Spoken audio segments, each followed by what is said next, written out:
Asan'Andriamanitra ny asan'ny fanan'Andriamanitra. Naverimberina teto talohany zao fiarahantsika amin'ity fotoana ity zao fa Andriamanitra de fanahy. Ny fanan'Andriamanitra de miasa araka an'Andriamanitra satria Andriamanitra izany fanahy zany. Ary Andriamanitra mihitsy no nifidy asy anao mba ho tempolony, hitoerana sy hanjakana ary hanapahan'Andriamanitra amin'ny alalan'ny fanahiny. Zava-dehibe zany satria hanova zavatra betsaka eo amin'ny maha-olombelona, na eo amin'ny fanapahan-kevitra, na eo amin'ny toetra, na eo amin'izay atao eritreritra sy ny fiainana manontolo.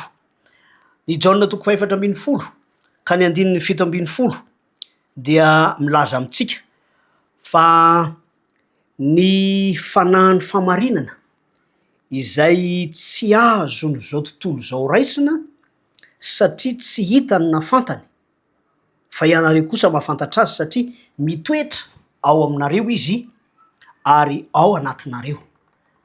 Tempolony ny fanan'Andriamanitra izaho sy ianao. Tsy hain'izao tontolo zao raisina izy satria izao tontolo zao miankina kokoa amin'ny zavatra hita vao afaka mino.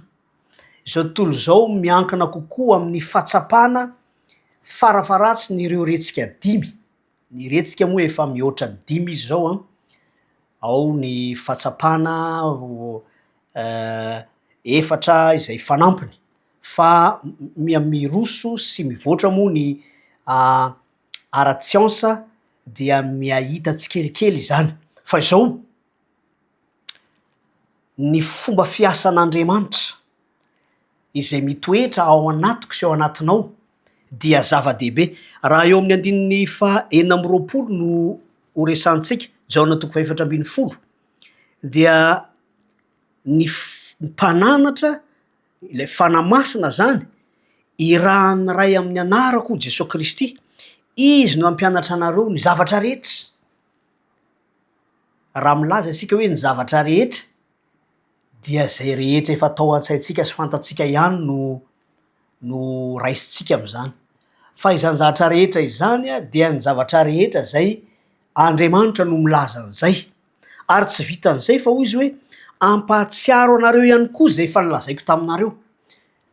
Rehefa mianatra ny mpianatra dia mamerindesina izy, mianatra lesona izy, manao fiche izy sy ny sisa.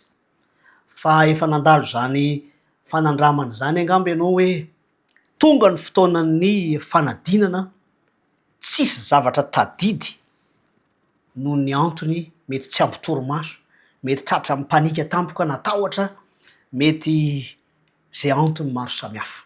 Fa izao ny fanan'Andriamanitra dia azonao antsoina sy iangaviana. Marina kokoa moa fomba fiteny malagasy malaky eo amin'ny vavantsika ny hoe miangavy anao zay Andriamanitra. Fa raha ny tena marina de zao fanomezana avy amin'Andriamanitra ny fanahiny. Manaiky ampiasaina isika, raha fitadidiana ny tanjona azo ny atao zany.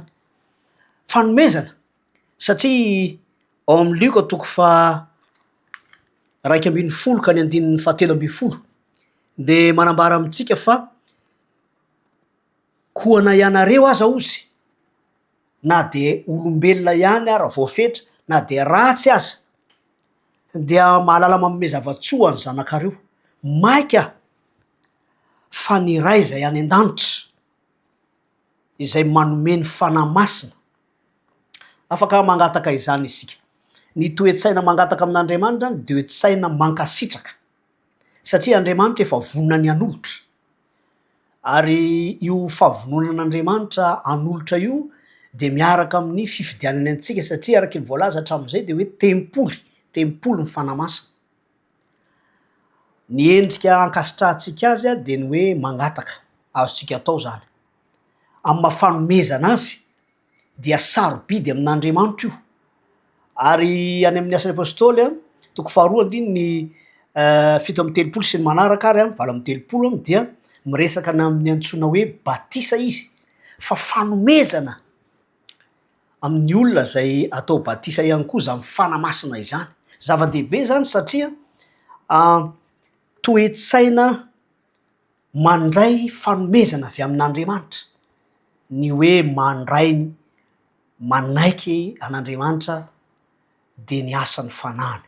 Tiako ny anamafy etona fa izany toe-posy toe-tsaina manaiky an'Andriamanitra hanolotra ho azy zany dia miorina amin'ny finoana satria tsy miandry an'Andriamanitra aneo zavatra hita maso fa miankina sy miorina amin'ny teny fikasan'Andriamanitra.